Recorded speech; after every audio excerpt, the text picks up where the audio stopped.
عبد القادر جیلانی کے نام کے اوپر تم نے گیارہویں کھائی, چندے لوگوں کے بٹورے, لوگوں کو جھوٹی کہانیاں سنائی.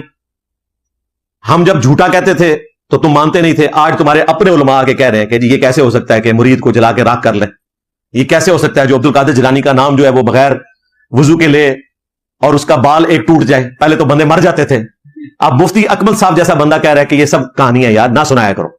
ہم کہتے ہیں مفتی صاحب جو آپ سنا رہے ہیں نا کرامت کے نام کے اوپر وہ بھی کہانیاں ہیں, اور اگر آپ کہتے ہیں کہانیاں نہیں ہیں تو نکالو بھائی اپنے بابے, کچھ کر کے دکھائیں. کچھ بھی نہیں کوئی کر سکتا. اور دوسری طرف ان کا حال یہ ہے کہ ان کو ہم بخاری اور مسلم سے جب نماز کا طریقہ بتاتے ہیں تو یہ کہتے ہیں یہ تو رفع الیدین کے ساتھ طریقہ لکھا ہوا ہے, تو ابھی تم نے رفع الیدین شروع کیا, ان قریب تم قادیانی ہو جاؤ گے. جب تم یہ بات کرو گے پھر ہم تمہیں تمہارے گھر کی خبر دیں گے کہ بھائی قادیانی تو حنفی ہیں جی, حنفی بریلوی, حنفی دیوبندی اور حنفی قادیانی. قادیانی تو بغیر رفع الیدین کے نماز پڑھتے ہیں. ہمارا کوئی اسٹوڈنٹ قادیانی ہو ہی نہیں سکتا کیونکہ ہم تو اس طریقے پہ نماز پڑھتے ہیں جو بخاری اور مسلم میں لکھا ہوا ہے, رکوع میں جاتے وقت اور رکوع سے اٹھتے وقت رفع الیدین کرنا.